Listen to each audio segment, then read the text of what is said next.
There were some cats who would come and use the cipher as a venting space from a hard day at work or from what was happening at home with their wife. There was one guy who had, he was a young cat, had a wife and 3 or 4 kids and job, and lost his job one day. He came to the cipher regularly to rhyme, and he came in there to rhyme. And at one point, he started talking to somebody, talking shit to somebody, got upset. And then somebody reminded him of the rules. And he stood up, started kicking chairs while he was rapping. So I removed myself, because if he did something to me, I had a feeling it would be a riot. Like the younger guy would just all fight without thinking. So I removed myself for the safety of the cipher, not because I was afraid of what was going to happen to me. And this dude went off, and they had to reel him back into reality. But it's because in a collective safe space, shit happens like that. People feel safe enough to reveal their souls. They feel safe enough to cry out. And so for a man, that anger is tears. He's crying. He's hurting. He's scared. What's he going to feed his kids next week? Getting his last check this week. And so those are tears. And I recognize those are tears. So I just remove myself. So it's safe. So if you don't keep the space safe, it kills it. It self-destructs eventually in that. And if you loosen up on that, it dies. And you will always have male resistance to it. But they still show up. So once I weakened on my leadership, that's when things crumbled. That's when they crumbled. But I think that's where the woman energy is so necessary. That's what's wrong with hip-hop now. That's what's wrong with contemporary hip-hop. So you have men who sweat these other men, who jock these other men, but close the door, you will have other men without the so-called influential men of power around. They agree with us. But there's all the co-signing, public co-signing, particularly on the internet. And then if you have men experience, this is where the cipher was important, because you could have men experience female MCs as MCs, period. So they could go through the discomfort. They start out patronizing, then they have to process. And then they have to accept, oh, she raps. There's nothing else to it. You rap, she raps.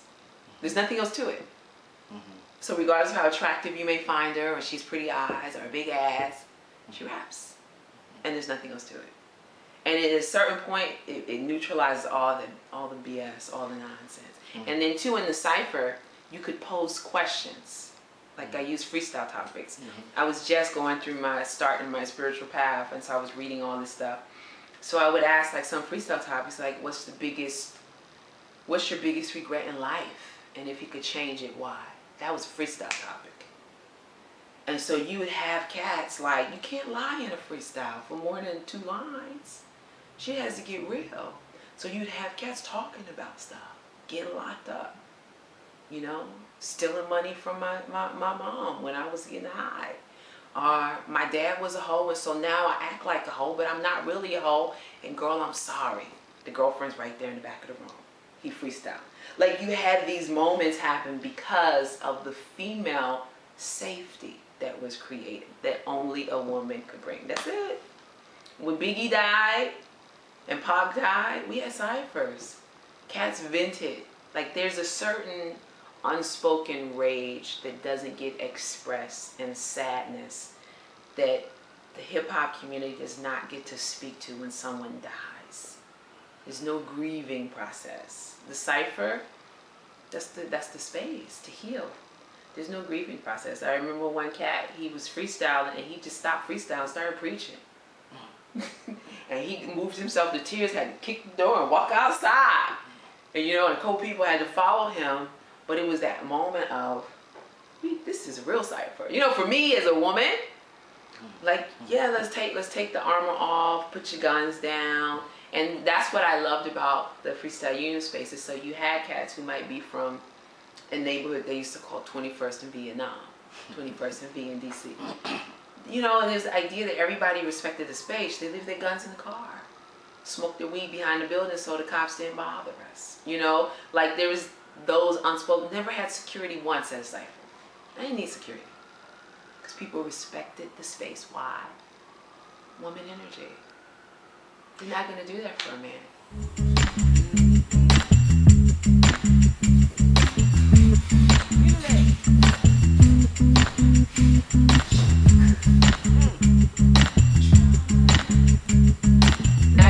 I've been thinking about this for a few years. This panel we did at Connecticut, this university, and we were talking sort of about this. And I do believe part of it is tied to the over-commodification of hip-hop.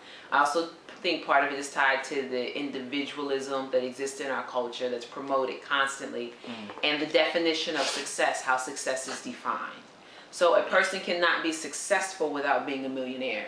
So if you're not a millionaire, you're not a successful man, right? So regardless of what you're doing, you're not successful. Then the individualism in that only you and your crew get to be successful. So that means Hanifah's crew can't be successful, Toni's crew can't be successful while your crew is successful. Yeah, this is what you saw about on the panel was together. I was and I had written in the journals about this whole one-upism or individualism, and you know, as long as one person only can be at the top and to hell with the rest. Yeah, that's a tough part of it. And then also the idea that you can't be an artist just to be an artist. Like that, you have to make money from your art. You have to profit from your art. You can't be a nurse and be a poet.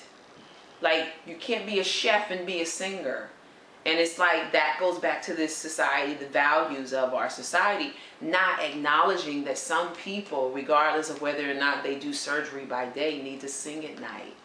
You know, there are some people who might be real estate brokers who need to take pictures on Sundays. And take pictures of birds and shit that nobody else wants to see, but you know, their significant other and their family. But they got to shoot these birds with this camera, and it's this idea. And I think that's part of why our whole society is lopsided, because of it's like God made us creative beings, and so how dare you?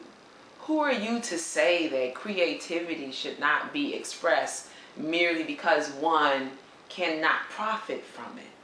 That's the dumbest shit I've ever heard. It's so fucking backwards. It's like our healthcare system.